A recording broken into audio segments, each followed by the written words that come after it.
ছোট থেকেই আমরা শিখেছি যে পড়াশুনো করতে হবে ভালো করে, তবেই তুমি চাকরি পাবে, সরকারি হোক বা বেসরকারি, এবং সেখান থেকেই তুমি কিছু ইনকাম করতে পারবে যা তোমার স্বপ্ন পূরণের চাবিকাঠি হয়ে দাঁড়াবে।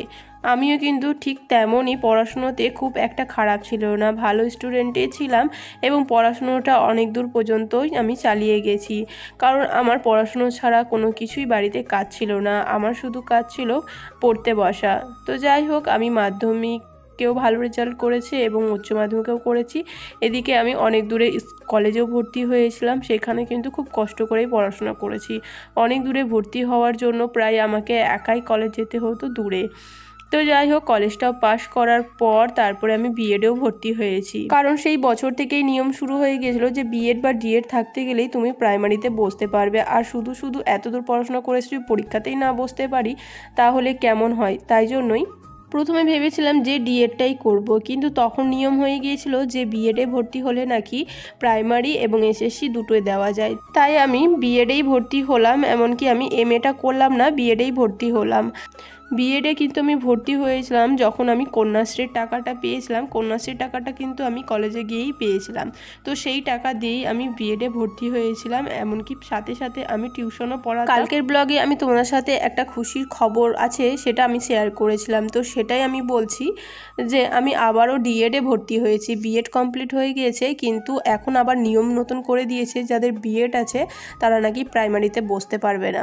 আর এসএসসি তো হয়ই না, প্রাইমারি যাই হোক বছরে একবার করে হচ্ছে, কিন্তু আমি সেই পরীক্ষা দিতে পারছি।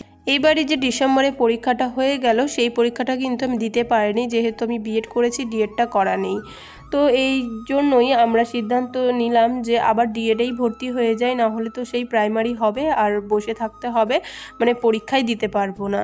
তো তাই জন্যই আমি আবার ডিএডেও ভর্তি হলাম। যে কলেজ থেকে আমি বিএডটা পাস করেছি সেই কলেজেই আবার ডিএডে ভর্তি হয়েছি। বাবু যখন 10 দিনের ছিল তখন আমার বিএডের ফাইনাল পরীক্ষাটা হয়েছিল, আর সেই সময়টা কিন্তু করোনার জন্য বাড়িতেই পরীক্ষাটা হতো। তো যাই হোক, এত দূর এসে যখন মানে হাল একদম ছেড়ে দিয়েছিলাম যে আর এইসব করব না, মানে যেদিকেই যাই সমস্যারই শেষ নাই। আমাদের মানে আমার ভাগ্যটাই মনে হয় খারাপ, মানে কোনো দিকেই কোনো কাজে লাগছে না। তো শেষমেশ অনেক কিছু বোঝার পর আবার নতুন করে শুরু করলাম। তো যাই হোক, আবার নতুন করে পড়তে হবে। বাবু যখন ছোট ছিল তখন পড়াশোনা একদমই করতে পারতাম না, এখন অনেকটাই বড় হয়ে গেছে, ওকেও তো স্কুলে ভর্তি করে দিয়েছি, ও স্কুল যাবে। আর এদিকে তো আমারও আবার পড়াশোনা শুরু করতে হবে, কারণ এত কষ্ট করে যখন পড়াশোনা করেছি তখন ঠিকই এর ফল আমি পাবই। সন্ধ্যের সময় তোমার দাদাভাই চলে এসেছিলো অফিস থেকে, এদিকে আমি চাও বসিয়ে দিয়েছিলাম আর সাথে নিয়ে এসেছিলো সিঙ্গারা। আর প্রতিদিনই বলি যে সিঙ্গারা খেলে গ্যাস হয়ে যায়, তা মানে তবুও লোভ সামলাতে পারি না, সেই সিঙ্গারাই আনতে বলি। তো এই যে দুধ চা করে নিয়েছিলাম, বিস্কিট নিয়েছিলাম, সিঙ্গারা আর সস, এগুলো নিয়েই সন্ধ্যের টিফিনটা সারলাম। আজ গরুর দুধের দুধ চাটা করেছিলাম পাউডার দুধে, তো সেই পাউডার দুধটাই বাবুকে খেতে দিয়েছি। আমরাও কিন্তু ছোটোবেলায় এই দুধটা খুবই খেয়েছি। তো যাই হোক, এখন আবার রাত্রের জন্য খাবার করতে হবে, তাই জন্য আমি খাবার করতে চলে গেলাম, মানে রুটি করব। আর এদিকে ও বাবার কাছে একটু পড়তে বসেছে, মানে আমার কাছে পড়তে বসে, আজকে ওর বাবা একটু তাড়াতাড়ি চলে এসেছে, তাই জন্য বাবার কাছেই পড়তে বসেছে। তো এরপরে দেখো রুটির আটা মেখে রেখে দিয়েছি। আর তারপরে যা করছিলাম আমি সেটা হলো, কড়াইশুঁটিগুলো অনেকটাই এনে নিয়েছিল, আর এখন প্রায় তো গরম পড়েই গেছে আর থাকছিল না, মানে নষ্ট হয়ে যাচ্ছিল। তাই জন্যই আমি সবগুলোকে ছাড়িয়ে একসাথে রেখে দিলাম। এখন কড়াইশুঁটিগুলোর কি করি সেটাই এখন ভাবছি। আর রাত্রের জন্য যে সবজিটা করব, তাই জন্য আমি ফুলকপিটাকে একটু লবণ হলুদ দিয়ে ভাপিয়ে নিয়েছি। আমাদের বাড়িতে তেমন করে রাত্রে মানে ভাত খাওয়াই হয় না বলতে পারো, তাই জন্য প্রতিদিনই ওই রুটিই করতে হয়, আর রুটির সাথে সবজি না থাকলে তো খাওয়া যাবে না। আর দিনের যদি সবজি থাকে তাহলে রাত্রের দিকে করতে হয় না।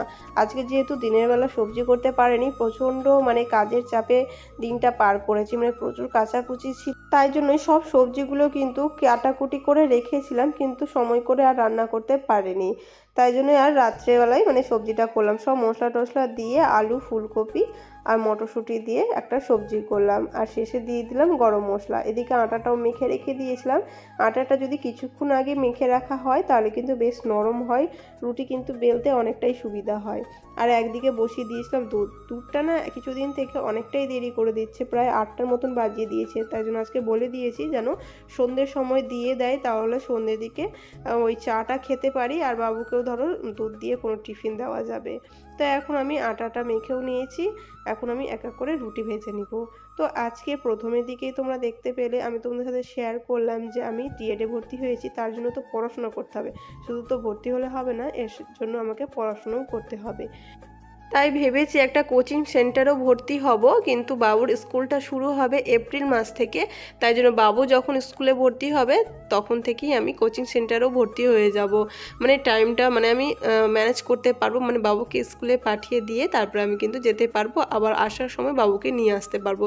এইভাবেই আমি কোচিং সেন্টারটা খুঁজছি যেন আমার একটু সুবিধা হয়। আজ তোমাদের সাথে অনেক কথাই বলে ফেললাম, তো আজকের ভিডিওটা আমি এখানে শেষ করছি। সকলে সুস্থ থেকো, ভালো থেকো, দেখা হচ্ছে কালকে আবার কোনো নতুন ব্লগে।